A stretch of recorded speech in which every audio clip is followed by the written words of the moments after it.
আজকে আপনাদেরকে এমন একটি বিলিন্ডার তৈরি করে দেখাবো যা কল্পনার বাইরে। যেহেতু বড় বড় বিলিন্ডারগুলো তৈরি করা হয় বড় বড় কারখানার জন্য, বড় বড় হোটেলের জন্য, কিন্তু এই বিলিন্ডারটি তৈরি করেছি আমি নিজেই। কিসের জন্য, কেন, কি কারণে, সবকিছু এই ভিডিওর মধ্যেই থাকবে। তো বন্ধুরা চলুন ভিডিওটি শুরু করা যাক। সর্বপ্রথম আমি মিস্ত্রির কাছে গেছি, যেহেতু ওয়েল্ডিং মেশিন নাই আমাদের কাছে, 1 নম্বর। দ্বিতীয় নম্বর কথা হলো এই এসএস স্টিল কাটার জন্য যেই গ্যান্ডিং এর ডিস্ক থাকে সেই গ্যান্ডিং এর ডিস্কও নাই। এজন্য ভাবলাম মিস্ত্রির কাছে যাই। মিস্ত্রির কাছে যাওয়ার আগে ছোট্ট একটি এই ড্রামটি নিয়ে গেছিলাম। এই ড্রামটি নিয়ে যাওয়ার পর প্রথমেই একটি দরজা কেটেছি। এই ড্রামটি ঠিক বালতির মতন দেখতে, বালতির নিচ যেরকম কাটিং করা হয় ঠিক এভাবে করে কাটিং করা হয়েছে। নিচটুকু কাটিং করার কারণ হচ্ছে যখন আমরা খাবারগুলো দিব তখন এই পাশ দিয়ে যাতে বের হয়ে যায়, এবং মোটর রাখার জন্য ডিলিং করে ফেললাম। ডিল করার পর চারিদিকে সমান করার জন্য গ্যান্ডিং মেশিনটি ভিতরে প্রবেশ করিয়ে সব রকমের ছিদ্রগুলো একটু মসৃণ করে দেওয়া হলো। এই মোটরটি বসবে, সেই মোটরটি উবড়া খুবড়া হয়ে থাকবে অথবা বাঁকাতারা হয়ে যাবে। এই জন্য দুই পাশে সুন্দর করে বাবরিগুলোকে পরিষ্কার পরিচ্ছন্ন করা হলো।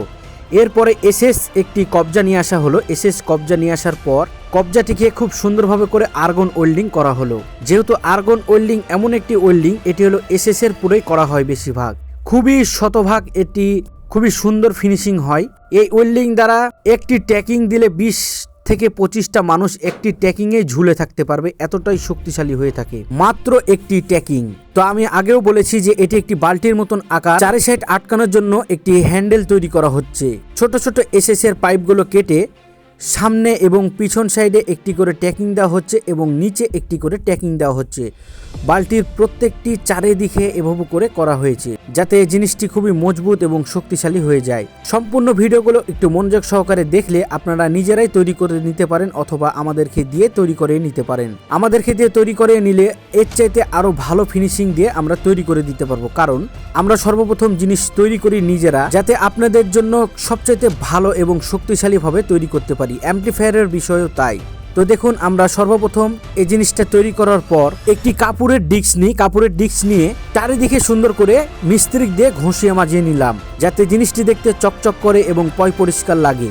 পয় পরিষ্কার হওয়ার পরে প্রত্যেকটা জায়গাতে আমরা কোনো জায়গায় বাদ দিইনি, যে জায়গাগুলোতে ট্যাকিং দেওয়া হয়েছে সেই জায়গাগুলোকে সুন্দর করে পরিষ্কার পরিচ্ছন্ন করা হলো। এরপরে যেহেতু এটাকে একটি চেয়ারের মতন জায়গাতে বসাতে হবে, এজন্য এটার একটি চেয়ার তৈরি করে নিচ্ছি। আপনারা টুল বলতে পারেন অথবা পিড়া বলতে পারেন, যে যাই বলতে পারেন।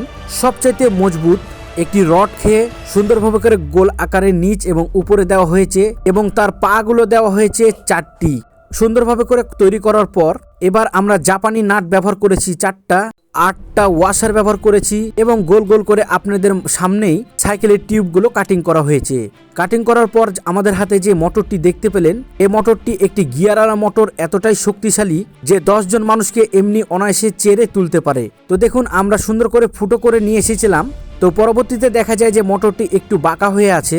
সুন্দরভাবে করে ফিনিশিং দেওয়ার জন্য আমরা নিজেরাই চেষ্টা করছি, কারণ এসএস এমন একটি শক্তিশালী ধাতু, আপনারা নিজেরা ফুটো করতে গেলে বুঝতে পারবেন। তো চারিদিকে আমরা নাটটি সুন্দর করে আটকে ফেললাম। এই নাটটি আটকানোর জন্য বিশেষ একটি কায়দা ব্যবহার করতে হয়েছে। সর্বপ্রথম আমরা এলকি ব্যবহার করেছি, এরপরে সিলারেন্স, তারপরে স্ক্রুড্রাইভার। তাহলে একবার ভাবুন কতটা বুদ্ধি খাটিয়ে এটাকে টাইট করতে হয়েছে।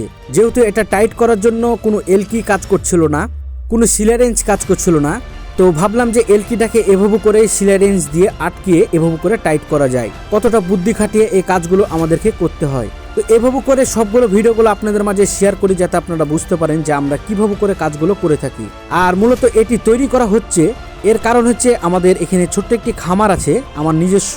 আমার বাসার যেই তরকারি কাটার কুটনা বাছনাগুলো থাকে, যেমন আলুর খোসা, শিমের খোসা, পেঁয়াজের খোসা, যত রকমের কুটনা বাছনাগুলো থাকে সবগুলো এর মধ্যে দিয়ে এটি একটি শক্তিশালী ব্লেড একদম জিরি করে কেটে সবগুলোকে একদম পাউডার করে ফেলবে। এগুলো খেয়ে আমি হাঁস মুরগি খেয়ে খাওয়াবো। একবার ভাবুন কতটা বুদ্ধি খাটিয়ে এই কাজগুলো করতে হয়। চাইলে আপনারা আমাদের কাছ থেকে এই ধরনের মোটরগুলো তৈরি করে নিতে পারেন।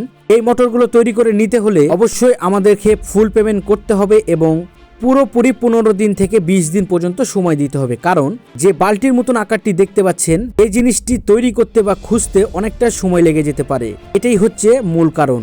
আর যে মোটরগুলো দেখতে পাচ্ছেন এই মোটরগুলো অ্যাভেলেবেল আছে, কারো যদি প্রয়োজন হয় অবশ্যই আমাদের সাথে যোগাযোগ করতে পারেন এই মোটরগুলো নেওয়ার জন্য। এই বেলেটগুলো দেখতে পাচ্ছেন, সেই বেলেটগুলো নেওয়ার জন্য। আবারও নতুন কোনো ভিডিও নিয়ে আপনাদের মাঝে হাজির হওয়ার চেষ্টা করব। ততক্ষণ পর্যন্ত সবাই ভালো থাকবেন, সুস্থ থাকবেন। আল্লাহ হাফেজ।